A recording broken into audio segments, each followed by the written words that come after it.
Ma'am, நீங்கள் கரூர் போயிட்டு வந்தீங்க, எல்லாரோட ஃபேமிலிஸ்க்கும் போயிட்டு வந்தீங்க. அங்கே நிலவரம் எப்படி இருக்கு? கரூரில் நடந்த 41 உயிர்களை இழந்து இன்னும் பலர் மருத்துவமனையிலே போராடி கொண்டிருக்கக்கூடிய ஒரு சூழலை தான் அங்கே பார்த்துட்ருக்கோம்.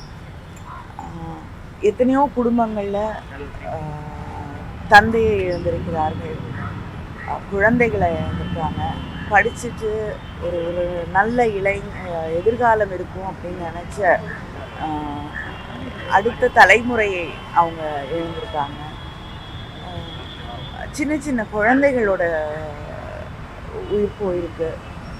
அந்த குடும்பங்களில் இருக்கக்கூடிய அந்த கண்ணீரும் கதறலும் இன்னைக்கும் மறக்க முடியாமல் இருக்கக்கூடிய ஒரு சூழல் தான் அங்கே பார்க்க முடியுது. என்ன பண்ணாலும் வந்து ஒரு 10 நிமிஷம் வெளியில் போயிட்டு வரேன் அப்படின்னு சொல்லிட்டு போகிற பிள்ளைங்க வந்து வீட்டுக்கு திரும்பி வரலைன்னா அவங்களோட எதிர்காலம், நாளைக்கு கல்யாணம் ஆகும்போது அப்படின்னு இருக்கக்கூடிய அந்த குடும்பங்களுக்கு என்ன ஆறுதல் சொல்ல முடியும்னு எனக்கு தெரியல. அப்படிப்பட்ட ஒரு ஒரு மிக சோகமான ஒரு சூழல் தான் நாங்கள் இருக்குது. பல பேர் வந்து இன்னும் மருத்துவமனையில் அந்த காயங்களோடு வலிகளோடு போராடி கொண்டிருக்கக்கூடிய ஒரு சூழல். முதலமைச்சர் உடனே வந்து அன்று இரவே அவங்க இருக்கக்கூடியவர்களுக்கு ஆறுதல் சொல்ல சென்றார்கள். ஒரு நபர் கமிஷனர் வந்து அங்கே என்ன நடந்தது அப்படிங்கிற உண்மையை கண்டறிவதற்காக நியமித்திருக்கிறார்கள். என்டையர் கவர்மெண்ட் மெஷினரி, அமைச்சர்கள் எல்லாமே அங்கே வந்து பாதிக்கப்பட்டிருக்கக்கூடியவர்களுக்கு உறுதுணையாக இருக்க வேண்டும் என்று பணித்திருக்கிறார்கள். அதை தாண்டி வந்து அந்த பாதிக்கப்பட்ட குடும்பங்களுக்கும் வந்து உடனடியாக ஒரு நிவாரணத் தொகையையும் அறிவித்து அதை வழங்கியும் இருக்கிறார்கள். ஆனால் வந்து இப்படிப்பட்ட ஒரு துயர சம்பவம் நடந்திருக்கக்கூடாது அப்படிங்கிறது, அதை வந்து நம்ம எந்த நிகழ்ச்சியாக இருந்தாலும் கருத்தில் கொள்ள வேண்டும் என்று எல்லாரையும் நான் வந்து கேட்டுக்கிறேன். நேற்று முதலமைச்சர் அவர்கள் வெளியிட்டிருக்கக்கூடிய ஒரு வீடியோலையும் வந்து தெரிவிச்சிருக்காங்க, இது வந்து யாரையும் பழி சொல்லக்கூடிய நேரமோ, யாரையும் வந்து குற்றம் சொல்லக்கூடிய நேரமோ இல்லை. சமூக வலைதளங்கள் வந்து பொறுப்போடு நடந்து கொள்ள வேண்டும் அப்படின்னு வந்து ஒரு பெருந்தன்மையோடு ஒரு விஷயத்தை அவங்க சொல்லியிருக்காங்க. இதை எல்லாரும் கருத்தில் எடுத்துக்கணும். ஏன்னா அந்த குடும்பங்களுடைய வலி, ரணம், காயம் இன்னும் இருக்கக்கூடிய ஒரு இடத்துல நம்ம தவறான விஷயங்களை சொல்லி அவங்களுக்கு மேலும் மேலும் வந்து வலிகளை நாம் உருவாக்கக்கூடாது. அரசாங்க மிஷினரி இமீடியட்டா வேலை செஞ்சது இருந்த போதும் இப்போ அரசாங்கத்து மேலேயே பழியும் போடுறாங்க. இது ஒரு கான்ஸ்பிரசியா இருக்குன்னு சொல்லி தாவேகா தலைவர்கள் நீதிமன்றத்துக்கும் போயிருக்காங்க. அதை பத்தி உங்க கருத்து? திமுக இதுல வந்து இதா இருக்கு அப்படிங்கிற மாதிரி இல்லைங்க. உடனடியாக பாதிக்கப்பட்ட மக்களோடு நின்றது திராவிட முன்னேற்ற கழகம், அரசாங்கம். இது ஏன்னா அதுதான் மனிதர்கள் அவருடைய உயிர், மக்களுடைய ஆறுதல் அப்படிங்கிறது தான் வந்து முக்கியமான விஷயம்.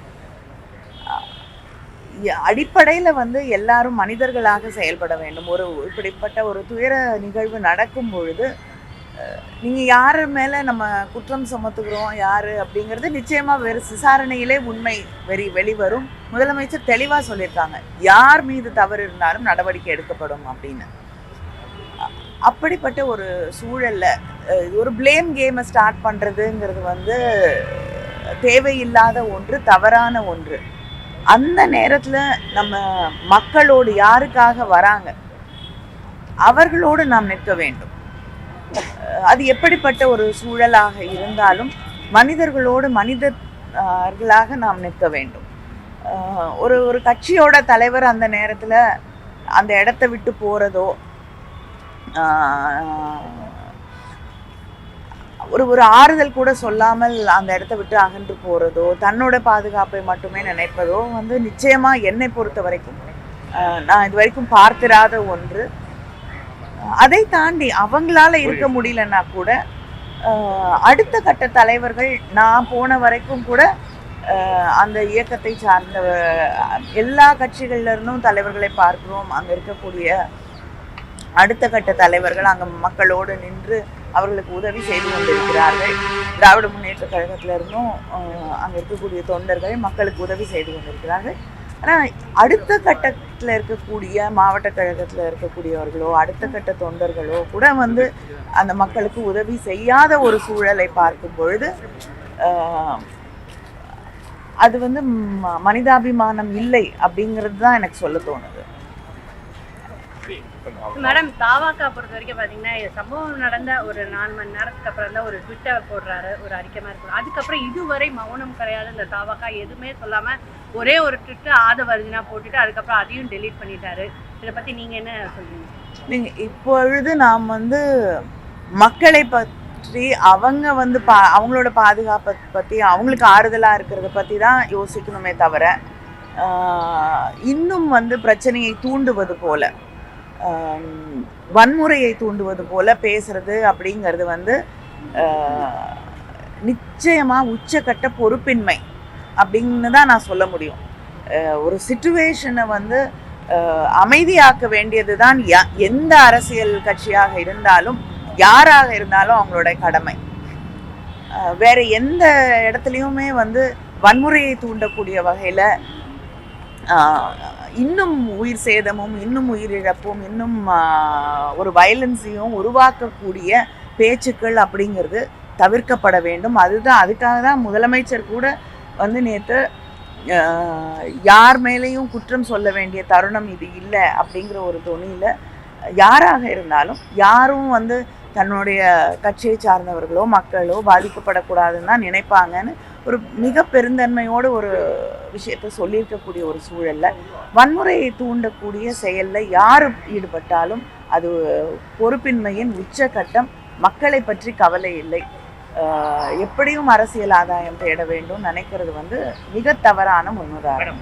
விசாரணை ஆணையத்தை முதல்வர் அறிவிச்சிருக்காரு. ஆனாலுமே எதிர்கட்சிகள் ஏன் சிபிஐ விசாரணை வேணும்னு கேட்கிறாங்க. அதிமுக பாஜக எங்க யார் வேணாலும் எதை வேணாலும் கேட்கட்டும். எனக்கு தெரிஞ்சு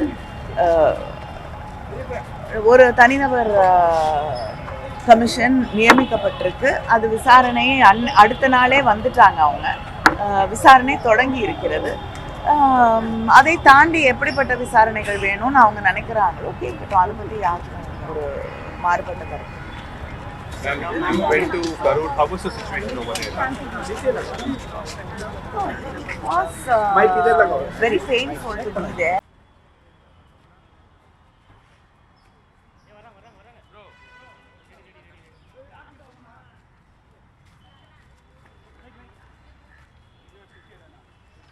Hi ma'am, good morning.